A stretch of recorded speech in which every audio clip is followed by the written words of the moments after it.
officially being recorded for live streamy potentials We and whatnot. That was quite a conversation before we came on air, wasn't it? That was crazy. Well, What was the that's where I punchline? take all the good stuff. I use that later for editing purposes. Oh, you should listen to it sometime. It's a really good podcast. It's fantastic. Okay, okay. I must listen myself one day then. One of these days. I mean, honestly, Okay. for the YouTube videos, the little shorts that I do, where it's all of our opinions compressed in about 4 minutes, it's a 4 minute review, and then at the tail end, after the credits, there's the funny bits. So you gotta hang out for a whole 4 minutes of that. But the podcast, I was only kidding. Of course, I've watched them. I take the funny bits and put it at the beginning of the hour-long podcast. So that you can hear the funny bit, and then you can just skip it if you don't want to listen to us talk about beer for an hour. I'm just thinking. I'm just trying to wonder how many milliseconds would any funny bits that we've ever said fill at the beginning of a video? The first I use about the first. I think it's between 30 and 45 seconds. I usually chop it down to, where that's sort of the title sequence for the beginning of the we've been podcast. funny for 30 to 45 seconds each hour? Now, that's the bits that are funny before I start saying the intro and before we start doing the beer proper show. So, of this little few minutes, sometimes 2 minutes, sometimes 10-minute banter, we are 45 seconds of funny out of that, and sometimes I have to choose. I have to narrow it down. I would have been surprised if we'd managed to get 35 to 45 seconds of anything funny over the 180 episodes that we've had so far. Spoken like someone who has not watched the post-credits humor in all 90 videos that I've put up so far. And I always find, like, as I'm going through, chopping it down, I say, that bit's funny, that bit's funny, that bit's funny, and then I keep them at the end, and I sort of say, I like that one, and I have to cut the other ones. I'm sorry, the other ones are too long. We're funny people, damn it. I was going to say, what's funny to you and me? Although comedy is purely subjective, as I was reading earlier on today, as I was scrolling through my phone there, and a bunch of people had put, someone had put, oh my God, Louis C.K. is the funniest man ever to walk the earth. And of course, the next person comes up with a counter argument. No, he's not. Norm Macdonald is the funniest. And then they got on to him and her and a bunch of, there's your alarm. I've never found him funny. I really like Andrew Dice Clay. I've not heard him. Have you not found? Do you not find? Do you find Louis C.K. funny? I like some of his stuff. Yeah, I mean, I won't sit down and listen to like an hour of him or anything like that. But some of his bits and jokes are pretty good. I mean, notwithstanding his personal issues, and you gotta gloss over. Yeah. I'm talking subjectively about the comedy. I have cried laughing, and probably crying at some of the things he's come up with down the years. I think he is hilarious, even funnier than you and I when we get together at times. I recently, and by recently I mean in the last 3 years, this is the other thing about growing old. Have you noticed this kind of thing happens where you say the word recent and what you mean is within the last 5 years? Yeah, what was that song we heard the other day, Rebecca? And then I found out it was from the 90s, and I was like, oh my God, really? It seems like I was singing that 5 years ago. If your song came out in 2005, I will still call it a new song. Look at that, there's that new song. That's a new one, isn't it? What's that band, the Black Eyed Peas? Yeah, I like that one. It's pretty good. I forget what the song was, but it was on Rewind, and they only play 70s, 80s, and 90s, and I thought, nah, that wasn't the 90s, because it only came out a few years ago. Turns out it was at like mid-90s. Anyway, carry on. Yes, we're very old. But I learned that Louis C.K. had been a part of a show that I really enjoyed back in the 90s. Did you ever watch? I think it was just called the Dana Carvey Show. Dana Carvey from Saturday Night Live, famous for the George Bush impersonations. So the Wayne. Of course, that I only know him from. I never saw Saturday Night Live, the rest of it, but of course he was big in Wayne's World. Is there anything I've ever saw him in? Yeah, it's probably the only thing that you've ever seen him in. There's a fantastic movie called Clean Slate. It's a comedy movie. Highly recommend. Anyway, Okay. more about that. But so Dana Carvey, he did this show, and this show was before a lot of other sketch comedy style things came out, and like Steve Carell and half the cast of Daily Show, a lot of modern comedians all came from this one little workshop that was the Dana Carvey show, and it only lasted one season. And I remember I was watching it, and I would go to school the next day saying, "Did anyone watch this fantastic show?" And everyone says, "I don't get the humor. I don't like it. I don't really get it." Which platform would I get it on if I were to hunt it out? I think I found clips on YouTube. Okay. So I do have Dana Carvey show should result in a few funny little tidbits. And honestly, the best the best sketch I love was called Germans Who Say Nice Things. And it was just Steve Carell and Dana Carvey shouting in bad Germanic accents and standing perfectly still and saying things. Would you like to sign my yearbook? And it was pleasant things, but they were saying it in this very angry German. I thought it was hilarious. It's that offbeat, off-color kind of wackadoodle humor. And you are a big fan of Monty Python, and that would have been a similar sketch that they might have done. As close as you could get. It was American Python for just one season. Right. One short, delightful season. Anyway, it's very late. We should get all set. Talking of old things, yeah. My beers are dusty. Yup. Yeah, they physically have layers of dust on them. I noticed as I pulled them out of the fridge earlier on, not cleaning them before I put them in the fridge. They are dusty. Well, yeah, we're getting a little bit down into the low, maybe 30s or 40s of beer. So I think there are now more spiders than beers in my beer cupboard now. A little while ago when it was stock full, there's probably more beers than spiders, but we do, it's getting there. Yeah. However, it is 8 o'clock. It is after 8 o'clock. We need to get going and get rolling. I am Ross. Joining is my co-host Ian, and together, going slightly back in time, not by that much. Together we are drinking Nova Scotia Dry, because we have these two, and they are anniversary ales that we happen to pick up on our adventures. Just because. The beer cupboard gets full. That's the short story, is when we're out and about. No, I'm going to go in here. And I've talked about this a few times. Drinking 2 beers a week, sometimes, 3. We've gone crazy and had 4 or 5. It's still not enough. For the amount of beers that there are, we will never catch up. We will never seem to be doing this. So sometimes things fall through the holes, and we get some beers that are celebrating anniversaries. And it was a couple of years ago. So. Yeah. Anniversary beers from the past. Yeah. And the lower alcohol percentage, the first one up, from Saltbox. Saltbox Brewery decided to have a commemorative ale. Both of these are, I think they're both pale ales. I think. We're just sort of guessing. They're ales.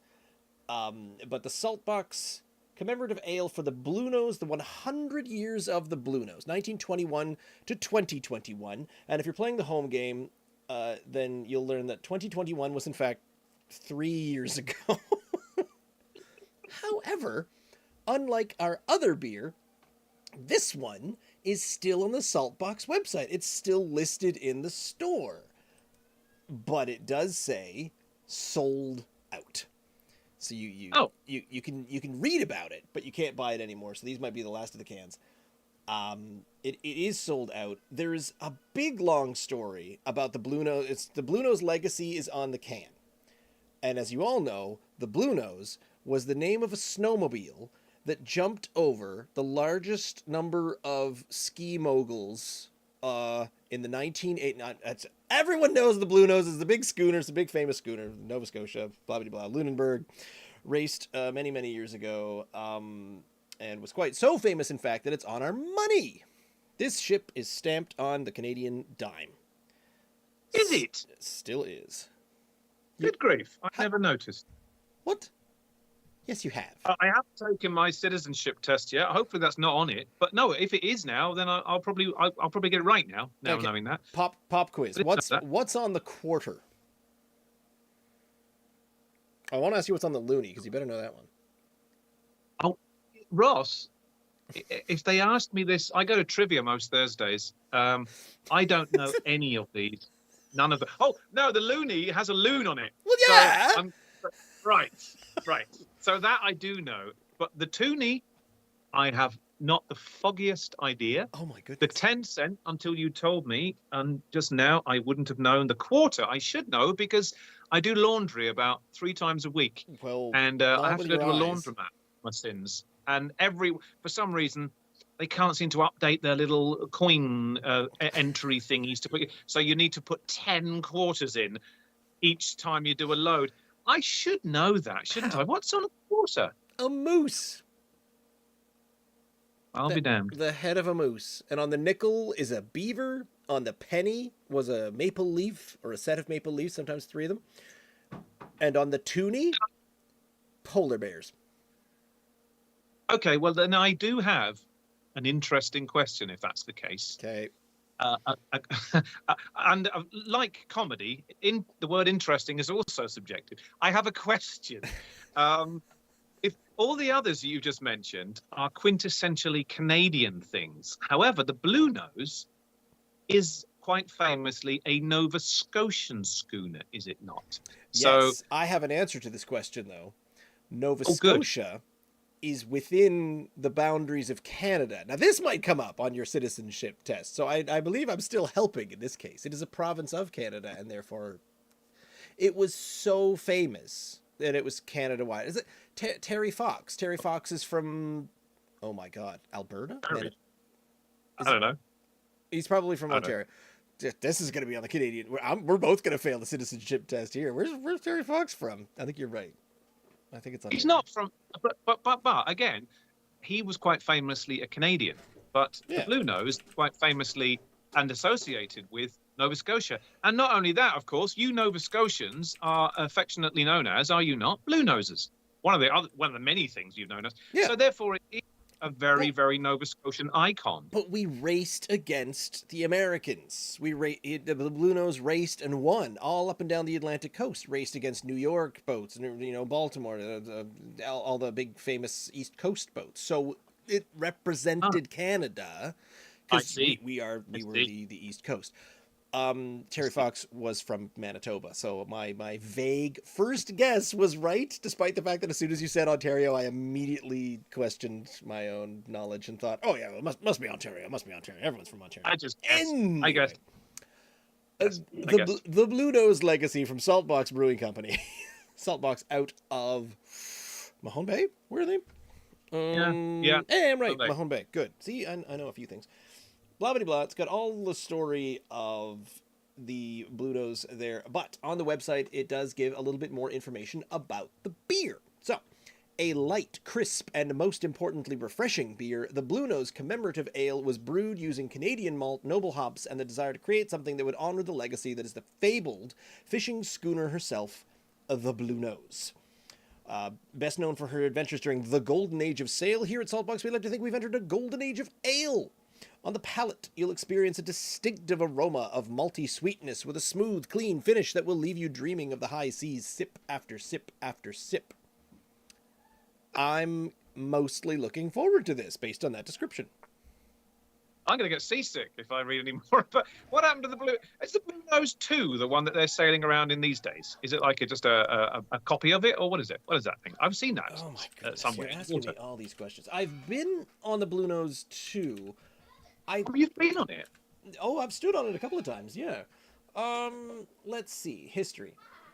In 1963, okay, the original Bluenose was launched in 1921 in Lunenburg.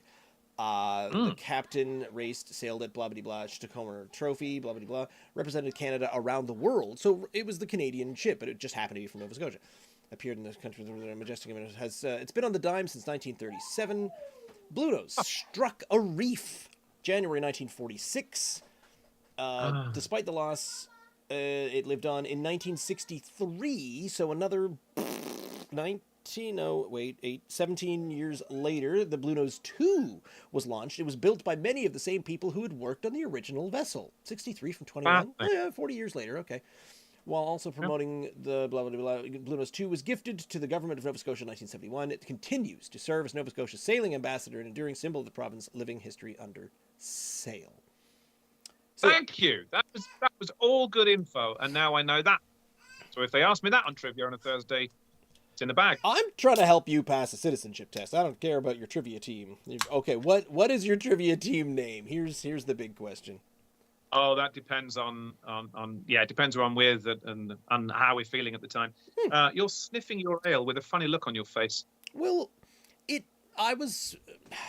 this comes down to what is a pale ale. If something just says pale ale, what are you expecting? And my mind is usually, I'm expecting a lager that just smells like it's got a bit more body to it. And as soon as I cracked this and sniffed it, I said, this smells like a lager that's got a little bit of personality to it. It's got a little bit of body going on. So I'm pretty excited. Oh, that's pale.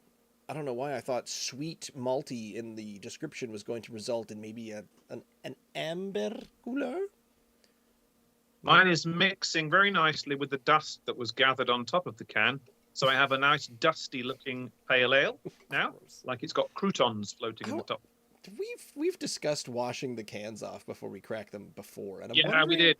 Are we spoiling our own flavor? Sometimes when we crack one open, we say, oh, gross, this one tastes like spider's eggs and sandpaper. No, I think it adds to the general body and flavor profile if you've got a little bit of crap hanging around. I can definitely agree to that. Yep, that's fine. It's a nice head on it. It looks a bit like a German Pilsner in its look. Really? Is another way. Or a Czech Budvar or something like that is what it looks like. It does not smell dissimilar. It's so golden. Look at that. It's just a beautiful jaune to it. Like I expect Pilsners are often a bit more weak in color. They're a bit more sort of straw, flaxen, whatnot. But this is they are.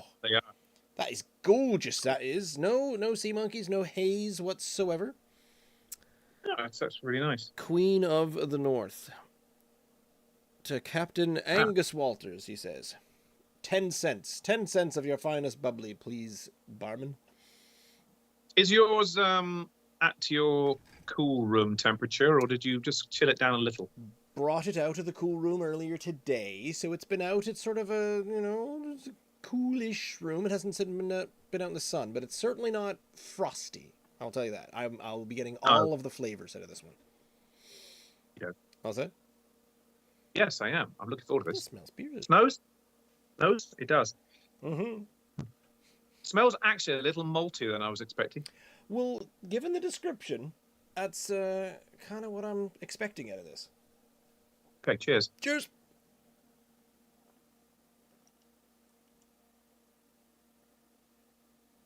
Mm. It does have that bite. That's stuff going on there. Yeah. Like, yeah. When you get just like a generic pale ale with not much, it's like a bit boring. But this has got an Eastern Europe. This does have a European flavor to it. The European bite, what I call the Heineken snip. Right.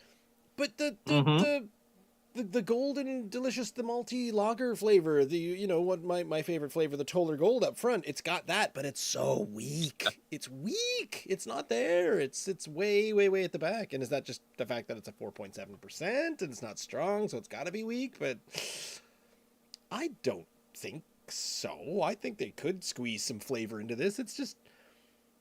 Oh, you think it's a bit bland? A little. Okay. I want a little bit more of that. I like the flavor. I just like to have a little bit more of it. It tastes slightly watery until you get that European bite that we talked about. I do get what you're saying there. I think I took quite a healthy gulp on that. You can see there's certainly a third of it gone already. That was what that was doing. So have you've gone halfway. What that was doing, Russ, was kind of slaking my thirst. This tastes to me a little dangerously sessionable. Well, 4.7, it's not. It's not a 5.0. So, is it a lawn mowing beer for sure? This would quench your thirst.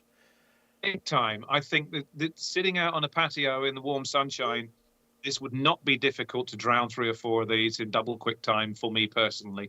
It's not laden with flavour, and like you say, it's not particularly strong. 4.7 is not weak. We've been through this a ton of times. 4.7 for me is a fairly generously alcohol. I know.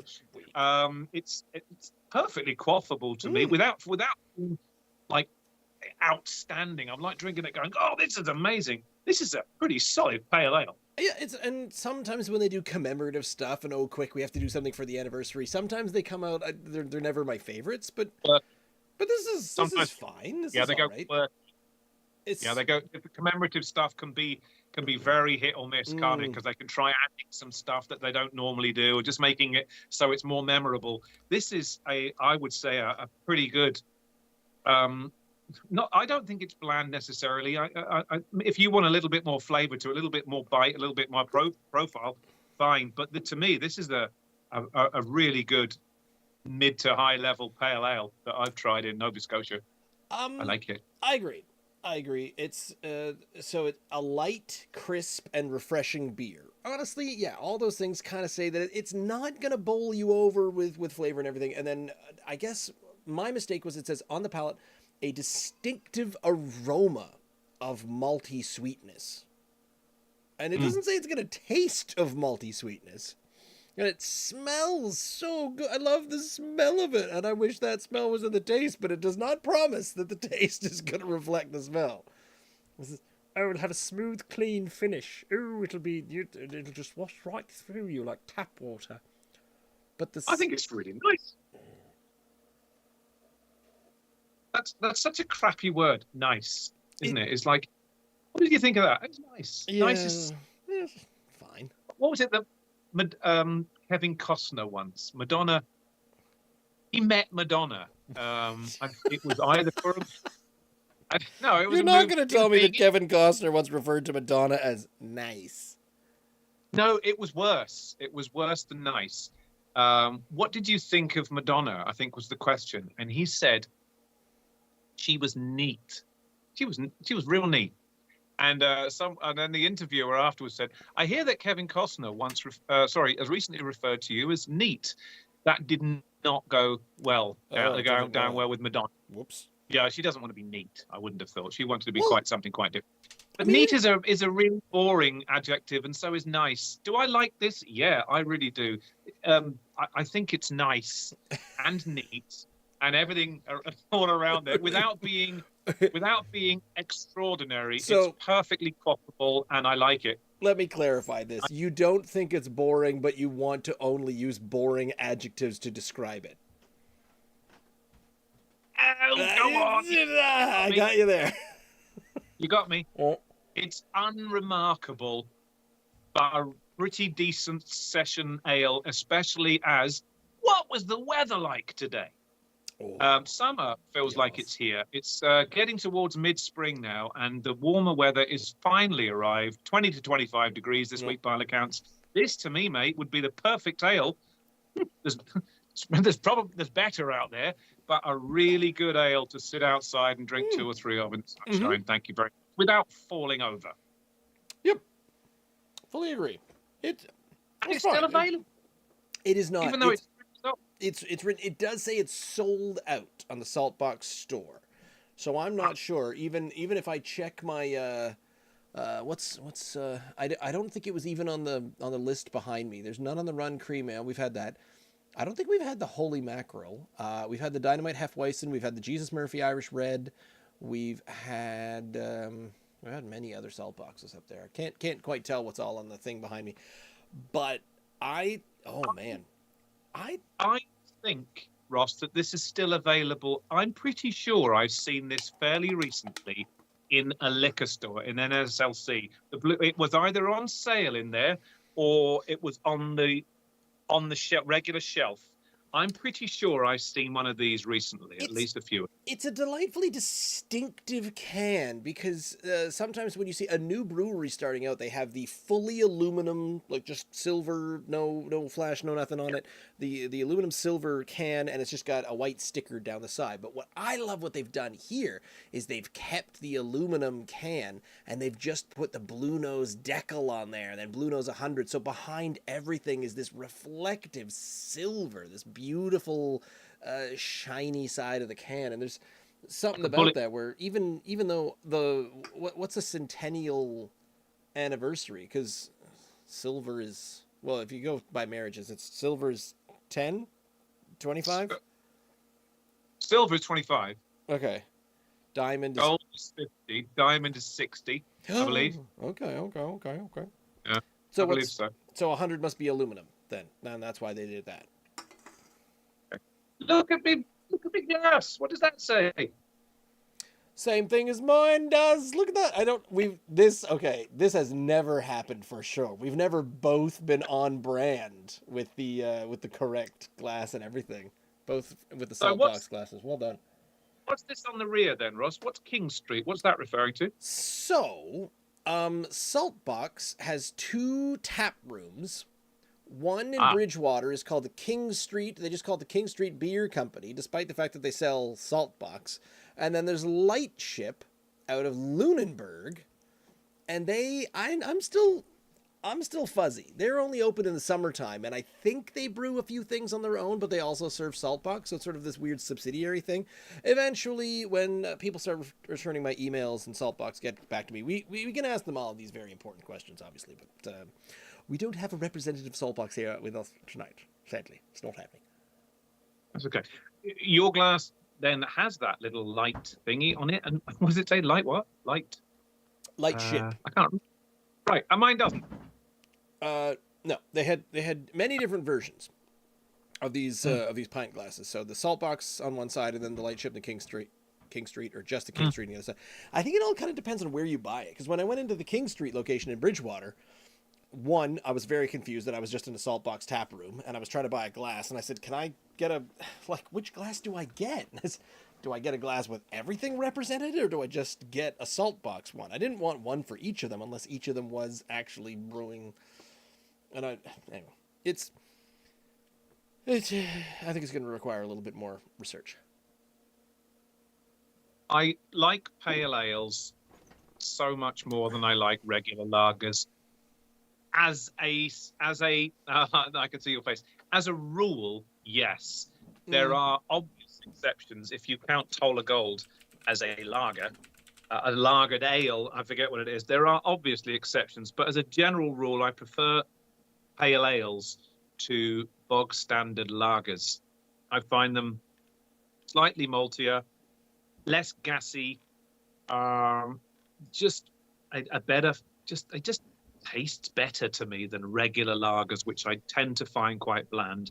Plus, I can drink these a little warmer as well, because lagers, they tend to be just fairly drab, ice cold stuff that 18-year-old boys want to throw down their necks and be loutish with, as a stereotype. This one's goody. This one's a goody. I like this a lot. I like it just fine. I think it's perfectly fine, and so therefore I think I have to. It's fine. I like it more than other pale ales because sometimes pale ales do that thing where they're sort of, well, we're mostly flavored like an India pale ale, and it comes through like a smash, and this stuff far too hoppy and just wrong. Yeah. This is a very nice balance. This is a well-made beer. Yeah. It's quite good. It's exactly as it's described, and it's commemorating the Bluenose. So, despite the fact that it's not my favorite beer ever, based on what they're telling you it's going to be and what it does and how accurate it is to that, I think I have to give it fairly good marks. It does exactly what it says on the tin. Mm-hmm. Yeah. I want another one. As well as another one right next door. There is hopefully another one. I'm curious about this one too, and I'm hoping that this one has a bit more of and that's the thing. The lack of flavor in the Saltbox one where I read that this next one, I think it's supposed to be hazy, and I'm like, you know what? After drinking that Saltbox one, I think I could go for a citrusy hazy beer right now. Like that, the Interesting. Saltbox made me thirsty for a citrusy hazy summery beer. Okay. I'm giving it a What if? solid 7.8 out Mm. of 10 in a traditional scoring Mm-hmm, stakes. mm-hmm. It's not remarkable, but it's really rather good. Really rather good. Are we That's saying my bland review. sessionish, light-ish Yeah. on the side of Yes. things, and easy to get Easy to drink. down? Yep. Yep. Totally easy to get down. Very well made to remain inoffensive. Without being particularly interesting as well. So you're Mm, not going to say, God, do you remember that amazing beer we had from yep.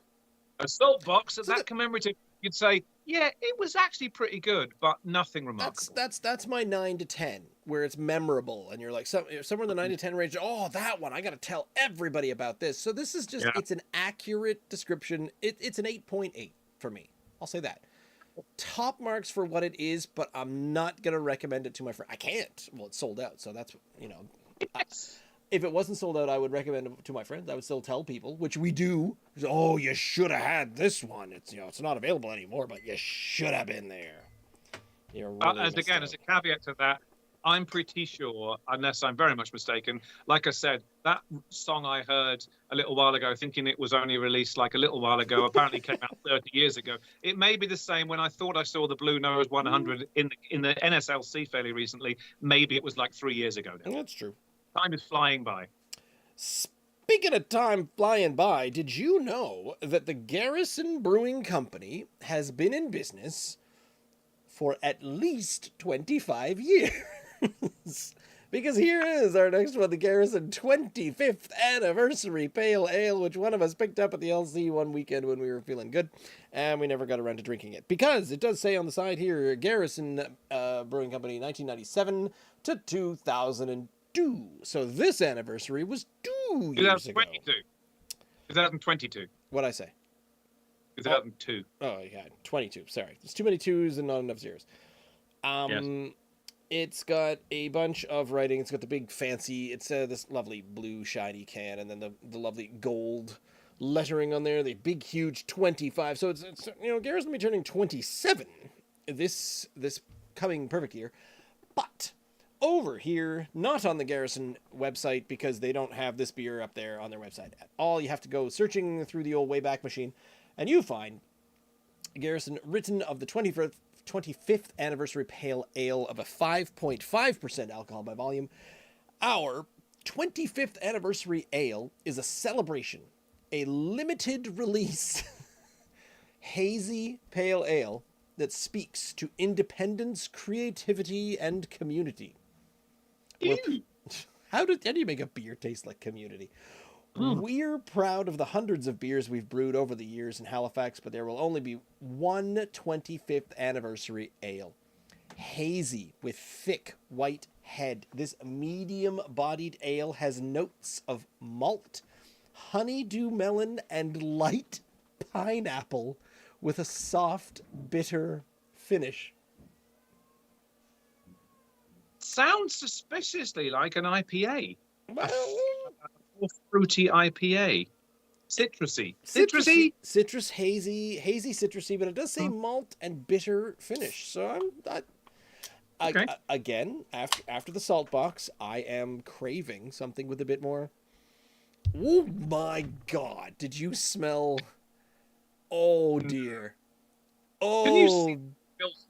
This one is filthy. I'm going to have to. The other one was a bit dusty. This one here looks like a pig shat on it. all right. So Get I'm out the really wet gonna have wipes. to Fine. clean Get it. out the wet wipes so you can open your beer properly. I gave mine a good dusting with my mouth air. What's that stuff Yeah. called? Breath. I blew on the can quite a bit for quite some time. The There we go. there is some citrus and some hops coming out of this can. Okay. I hope I haven't shaken this up too much over the sink when I was trying to clean it off. Oh dear. I'm going to find out in about 10 Yeah. seconds. Yeah. Okay, Here we go. the haziness is it's definitely not as clear as the Bluenose. The Bluenose Ale. It's slightly more straw-coloured too. It is a little paler, isn't it? Pale and hazy. Yeah, look at that. It's got that Yep. See more. It's a little bit lightened up. So disappointing because the color of that Saltbox was just gold and No. beautifying. It smells like an IPA, Ross. It smells like a fruity IPA. Hints of what? Oh. Notes of malt, honeydew melon. Honey. Honeydew melon. Honeydew melon. Okay. One thing. And what is light pineapple, do you suppose? Light pineapple. Not like full body One that isn't pineapple. heavy. Small one. It's not a heavy one. We've cut this. Cut this one down. Oh. Honeydew melon. It's sweet. So the citrusy and the sweet. So I'm hoping to. Oh my god, there's so much head coming off of this. It's sticking to the can as I'm trying to pour the dang thing. It smells 180 degrees opposite from the Commemorative Ale, which now smells like a boozy syrup.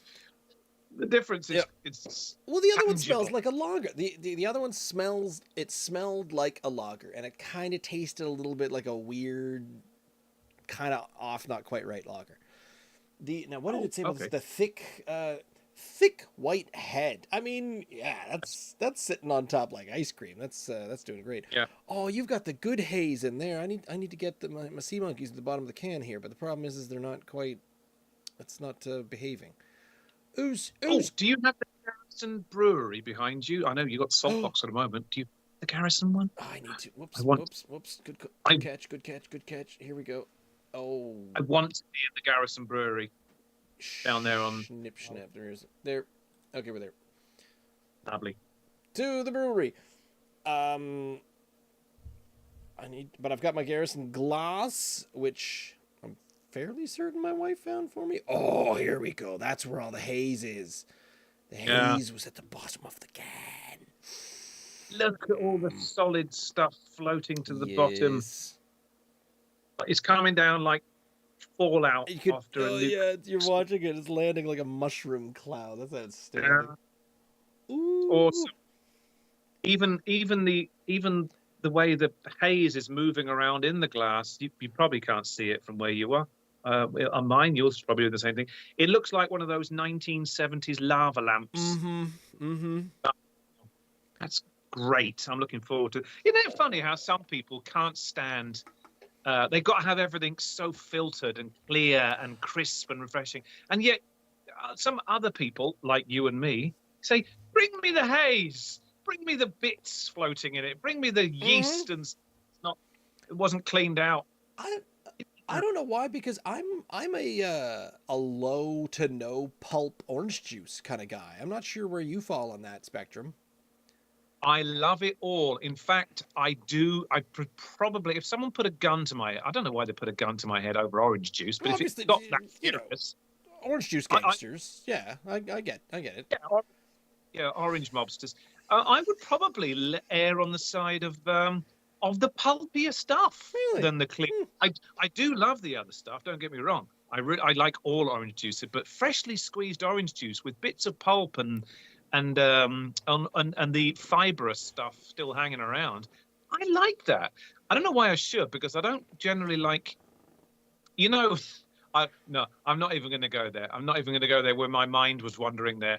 I like the pulpier stuff, so I'm the opposite of you in that regard. But we do like the same beer. Yep.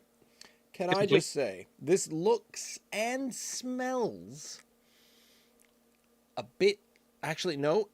This smells like a galaxy, like the Propeller Galaxy, but with a bit of honey to it. I'm smelling a honey, which is weird because you kept finding the honey when I was saying honeydew melon. And You said, "Do you mean it's got Yeah, honey no, in it?" And I said, "No, there's no honey in this." Sniff. it's sweet. There's It's something sweet. in there. It's slightly honeyish. Never mind honey. It's slightly honeyish. I'm really looking forward to this for some reason because the other Oh one was my. just so bland. Ready? Shall we? Give it a break. Isn't mean.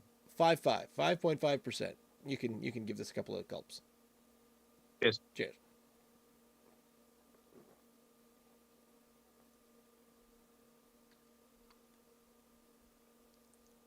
Oh, I was about to say quite What IPA-ish, but then the but then hell?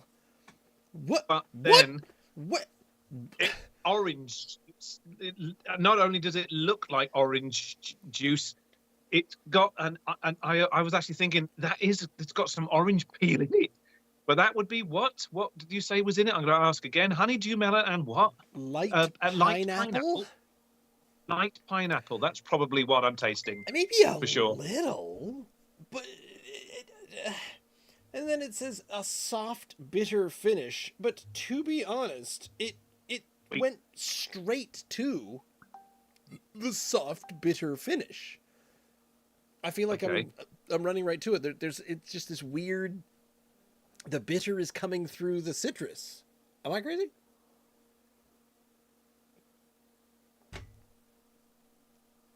This is a really summery, strong ale. It's 5 point. What is it? 5.5. Yeah, that's strong. 5.5, yeah. That's plenty strong enough. It's very fruity. It tastes kind of tropical. Hazy as all hell. Look at it. It's completely opaque. Delightfully hazy, but the flavor doesn't match. There's some weird. Something's happening in mine. You're not digging this. Well, hopefully yours hasn't gone off. I think this is tasty. It doesn't taste off. It just tastes distant. You know those any IPAs, hazy IPAs from, north. I shared some delicious hazy IPAs with Candace and Rob just the other week. Yeah. And they were better than this. Okay. Well, I would say that normally those any IPAs, the hazy IPAs, I don't get on with. This looks like an any IPA, but it doesn't have the hoppy stuff that turns me off going on. It's plenty flavoursome, fruity, quite sweet with a nice tanginess, a citrusy side to it. Yes, it does have a bit of hoppiness going on, but nothing like enough to make me go, I don't want that. So it's like a more palatable NE IPA to me, and that's a good thing. I'm not getting. I can sense the tang. I can sense the citrus. I can sense. I'm happy to not have the hoppy. That's fine. But I was really looking forward to the sweet, and I feel like I'm still not getting enough. Are my taste buds muted tonight? Did I eat something? I didn't burn off my taste buds last night. I smell more sweetness, slightly more honey in it than I do tasting it. It's the citrusy tang that comes through 100% when I'm drinking it. Again, but it smells. I want to taste what I'm smelling. Not always the case. No, because it. But with beer, with beer, I want to taste what I'm smelling. I live in the valley. I don't want to taste what I'm smelling. You drive out and it's manure fields, and then you go along to New Minas and it's just full of open septic tank, and that's just no. Those are not the lunch specials. They should be, but they're not. With food and drink, you want to taste what you're smelling. I understand. But it skips for me the gulp of it. It skips the sweet, or it's just barely there. And it's sort of this watered down, sweetened, hazy, juicy IPA, like so watered down. It's not, and yeah, it's not punching your face off with hops and citrus, but I kind of wanted that because so they both are lackluster in flavor. I was like, oh, that one wasn't very flavorful. I hope this next one is, and it kind of went. I'm gonna sit at the back of the room here and just have some flavors. That's all right with you. I'm just gonna sit over there, not get in anyone's way. I'll just be over here playing some muting volley tunes. This is full of flavour. Ross Wow. is not much in that. I don't know whether yours, because it is 2 years old. Maybe yours smell. Rebecca just said it smells like an IPA, but it doesn't have the does not hoppiness taste like one. that turns your face inside out like an IPA does. It's like a fruity pale ale with slightly tanginess to it, like a. I can see what both of you mean. You can see what both of us mean. That's very political. Who are you running No, for? it's because she's intelligent. This should be Rebecca's show, honestly. She could come on and do this whole thing in about 5 minutes and say the exact same things that we say in the span of an hour. Just knock it all out of there. Yeah, Boom, boom, boom, boom, boom. Here's all the considerations and done. There we go. Beer business. Just the facts, ma'am, with Rebecca. This is her just the facts, ma'am corner. Is there such a thing? Correct me if I'm wrong. The look of it now. Is there something called an ice cream IPA or a cream IPA? No. Am I imagining? There's the lactose stouts. The milk stouts. But no. This is creamy specifically an IPA, a cream IPA, an ice cream IPA, or a float ice cream IPA, or something. You're to the interneting. I am good to the because oats and cream IPA. Coming out of the seaboard of the United States. What is an oat cream IPA? Refers to the addition of extra oats and lactose. An oat cream IPA, a silky smooth, full body. That sounds freaking delicious. An oat cream. Oh, we got to find out more about the oat milkshake and oat cream IPA. That's it. Hello. It's not ice cream. Milkshake IPA. It's a milkshake IPA. That's what we're talking about. That was mentioned to me fairly recently. Okay. From someone. Stop the presses. Okay. I think it might be a Quebec page, but it's in French. So I need to translate the Vous devez avoir l'âge légal pour consommer de l'alcool. You need to be of legal age to consume alcohol. That's what I get that one.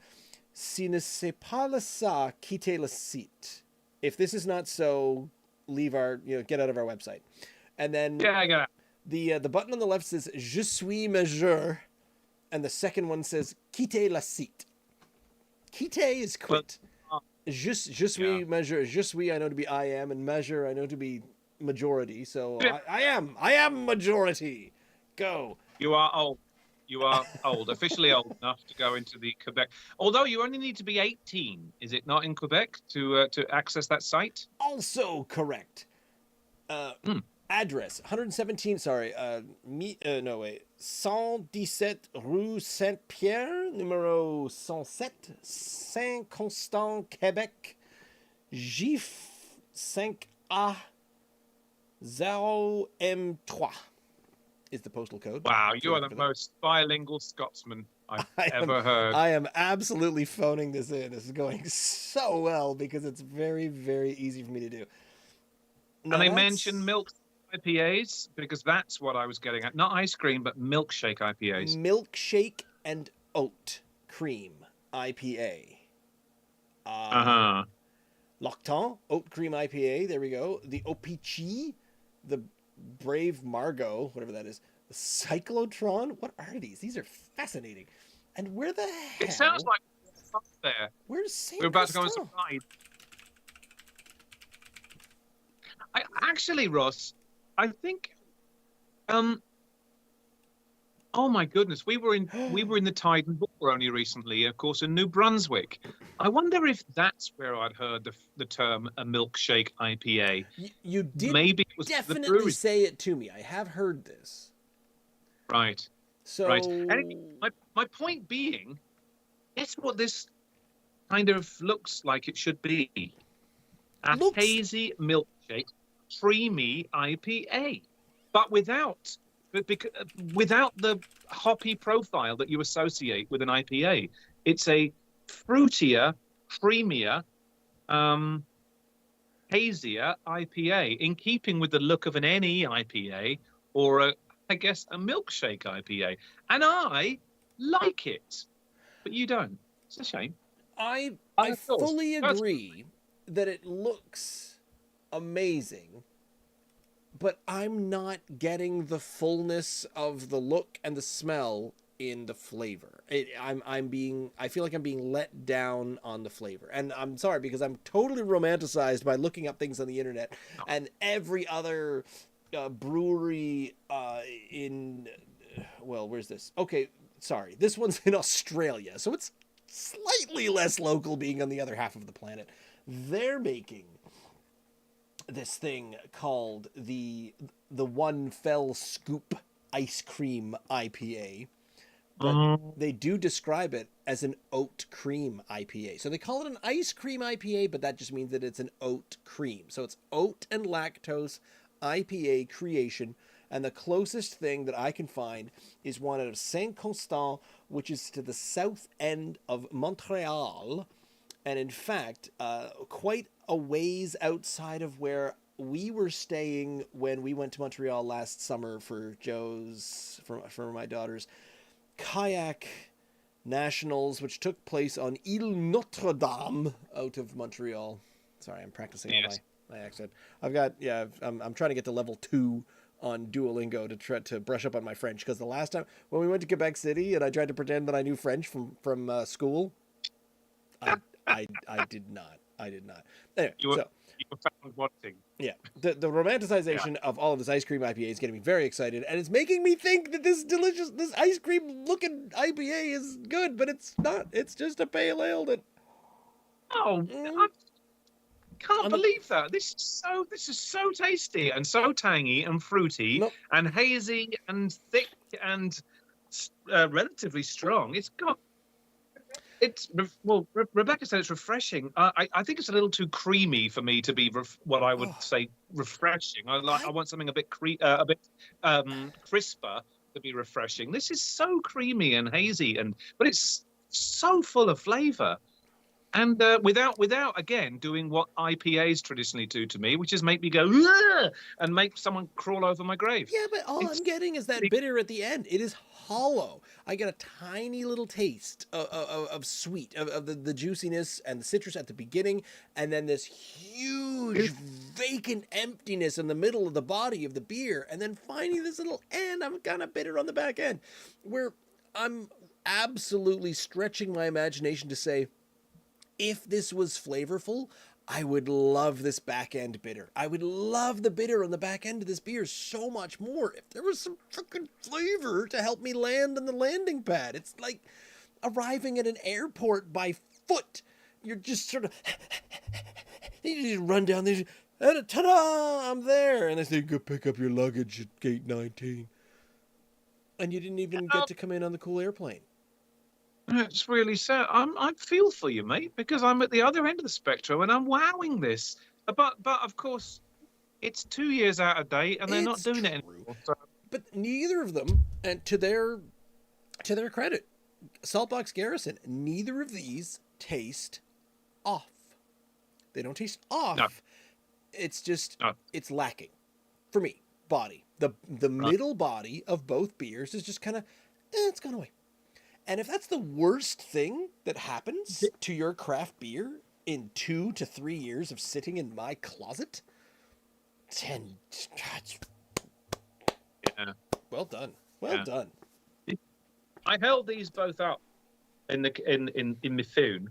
Look at the difference of them. They are. Well. Oh. Yeah. One is clear and and filtered, and the other one quite clearly ain't.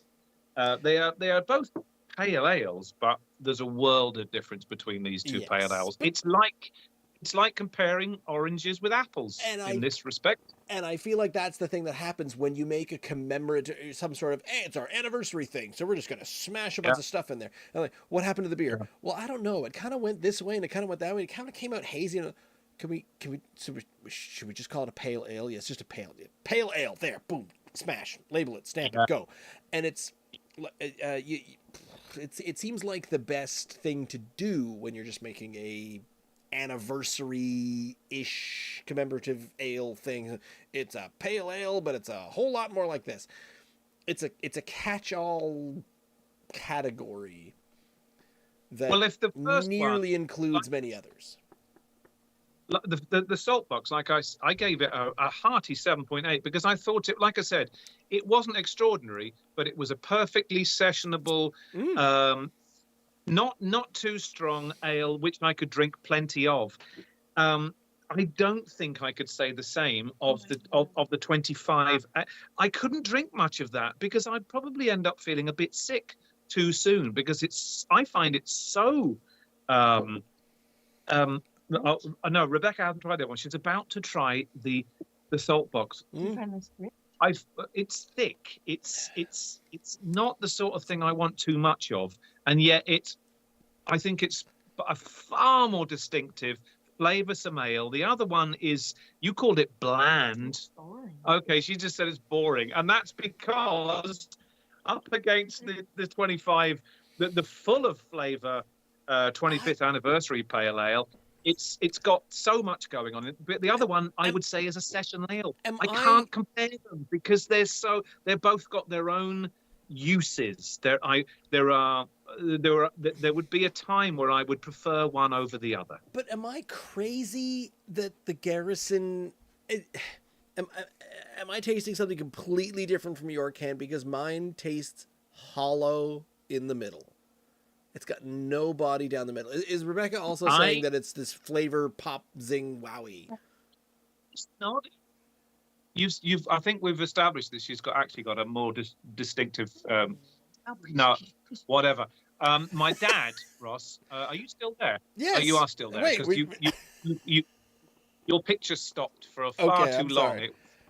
It was my wife. It's my internet connection. That's what it is. I'm just wondering where we're going with this conversation. Dad, if I had offered him the 25th Anniversary Pale Ale, my dad, who's 81 coming up soon, and he's been drinking beer since before you and I, before, like Triceratops was walking the earth when my dad had first tried a beer, and he knows his stuff.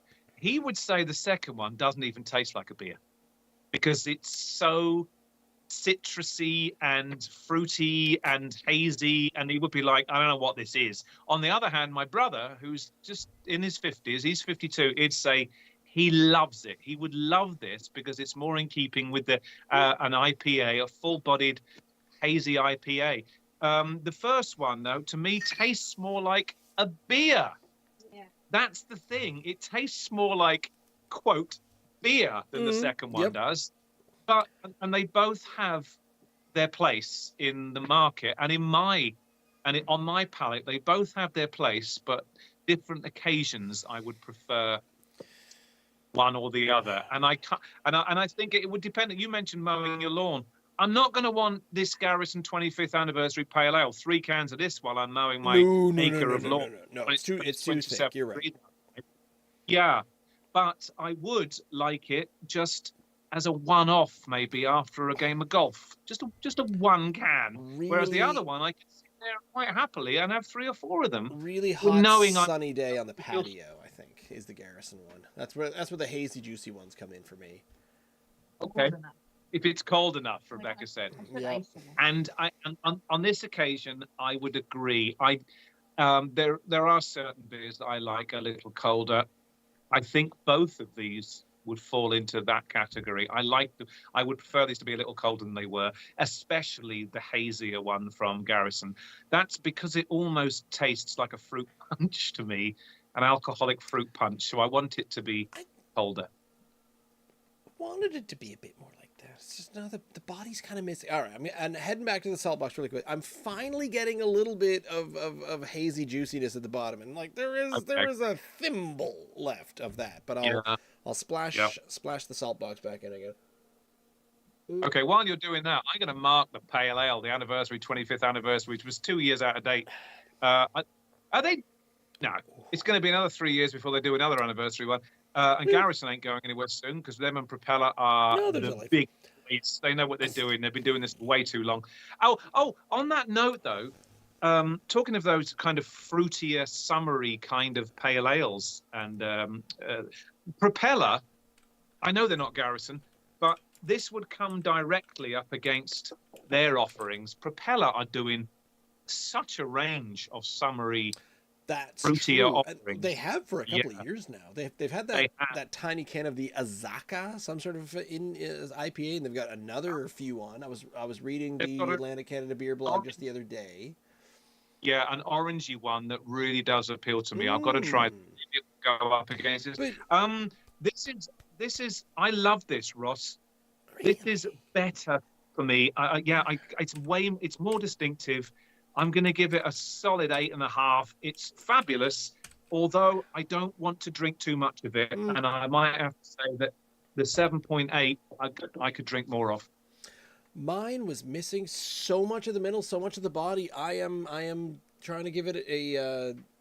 I think for me and for what this is, for what's going on, it's a 7.2 to me. Yeah, 7.2. Not even a 7.3. I wanted more fruit. I'm getting a tiny little tap and then empty middle, and it's all it said. It said medium bodied, and the medium is where I want the body. Okay. I'm a sucker for a curvy psychic. I'm going back to the Saltbox just because I'm going to taste some beer. I got news for you. In going from the Garrison back to the Saltbox, which I just did, the Saltbox mostly just tasted like beer-flavored tap water. So, all right, then. I'm going to do that right now. Hang on. Yeah, and it's just kind of there you go. No, it's more beery. It's like a beer. And to finish off... It's beerish, that's true. Again, some more... all right. I like them both. I love them both. See you next week. I'm out of here. Boy, we've not disagreed that much about two beers, and it's been quite some time. We flipped and flopped. This show evolves. That's the evolution as it's going on. I want to thank Ian for being here as per usual. Rebecca for giving her opinions as well. One of these weeks we'll get a proper 3-person show on here, but I think she wasn't here at the beginning because she didn't want to be embarrassed about the fact that she has not introduced Ian to all of the icons that are on Canadian coins. That's obviously the whole reason. We are here every Tuesday night, 8 to 9 p.m. on our YouTube page, youtube.com/@drinknsdry. You can find our podcast in podcasty places everywhere other than, what's the one that gave up? Google Podcasts has given up the ghost, and so it's all over on YouTube or something like that. I don't know, but we're in most of the places. And we are also available if you want to go to the raw feed at